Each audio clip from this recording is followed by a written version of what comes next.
Aujourd'hui, on va expliquer une leçon très importante, une leçon de la grammaire. C'est la phrase composée, qu'on peut la nommer la phrase complexe. Tout simplement, on est habitué à voir la phrase simple. Donc, la phrase simple est une phrase qui contient un seul verbe conjugué. Et la phrase composée, tout simplement, contient deux verbes ou plus. C'est-à-dire deux verbes conjugués ou plus. Donc, c'est quoi une phrase composée?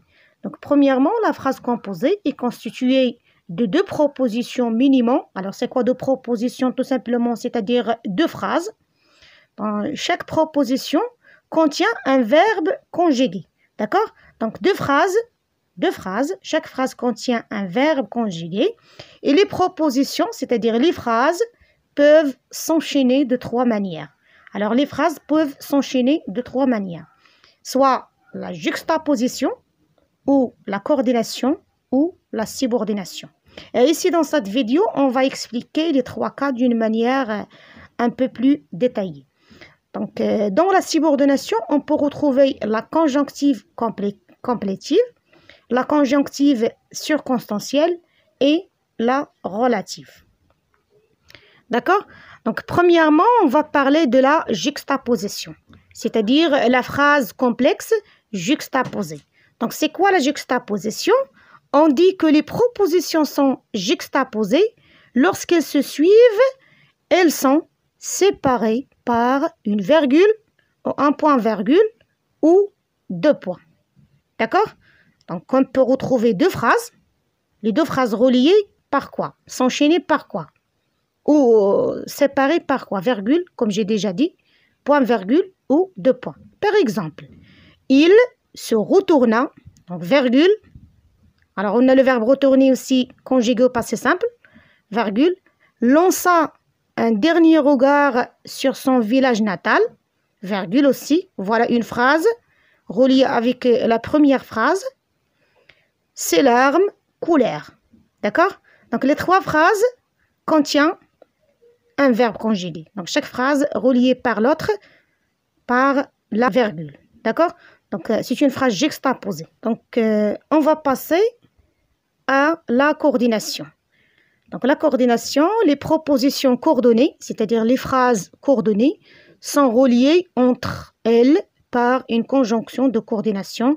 Alors, les conjonctions de coordination, ce sont des conjonctions plus simples, fréquentes qu'on utilise chaque jour, mais où est donc orni car. Donc, les deux phrases reliées par la conjonction de coordination. Par exemple, je pense, donc je suis. Donc, on a le verbe penser et on a le verbe être. On travaille le jour et on se repose la nuit. Donc, on a deux phrases qui contiennent deux verbes conjugués. Le premier verbe, c'est le verbe travailler, on travaille. Donc, c'est le verbe travailler. Et le deuxième verbe, c'est le verbe se reposer.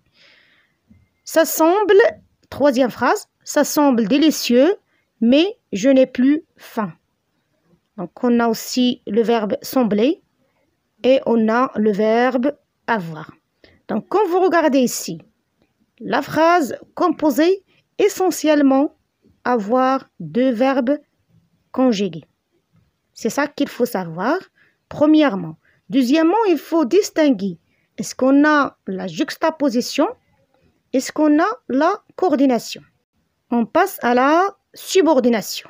Donc, la subordonnée conjonctive, complétive, elle représente le complément du verbe de la proposition principale. C'est-à-dire, il complète la proposition principale. Il va jouer le rôle d'un complément d'objet direct. Elle est introduite par les conjonctions de subordination que, à ce que, de ce que. Regardez bien l'exemple que. Alors, j'espère que la règle est claire. Donc, regardez bien la phrase subordonnée, il va jouer le rôle d'un COD, c'est-à-dire d'un complément d'objet direct. La phrase subordonnée complète le verbe de la phrase principale. D'accord? À ce que, il pense, à ce qu'elle va porter. Donc, c'est la même chose. Aussi, la phrase subordonnée va jouer le rôle d'un COI. Donc, toujours, il joue le rôle d'un complément de verbe. D'accord?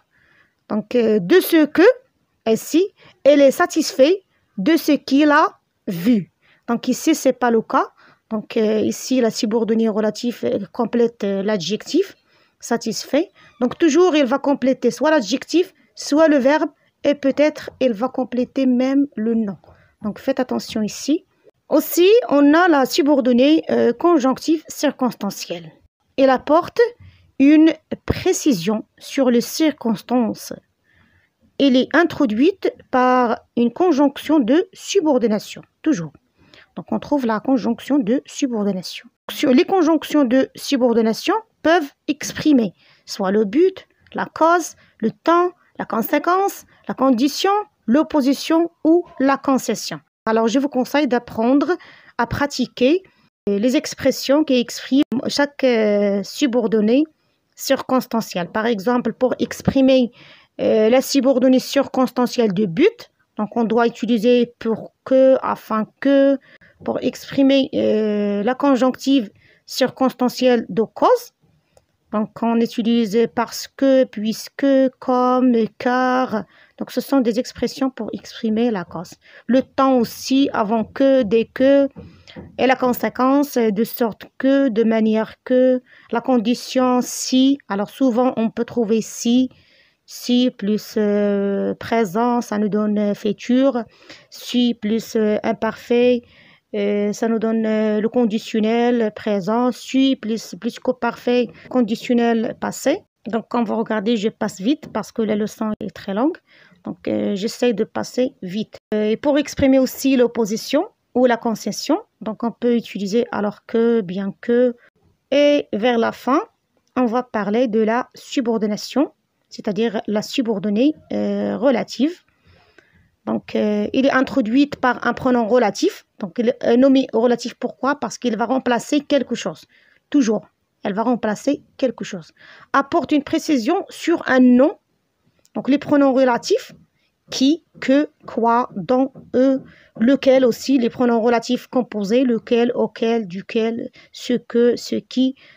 Donc, et par exemple, c'est un groupe où on apprend le français. Donc, regardez bien le pronom relatif « ou » avec accent. Alors, il remplace quoi? Il remplace le lieu.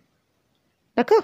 Donc, il remplace le lieu. Donc, ici, la proposition subordonnée circonstancielle où on apprend le français joue le rôle d'un CCL, d'un complément circonstanciel de lieu.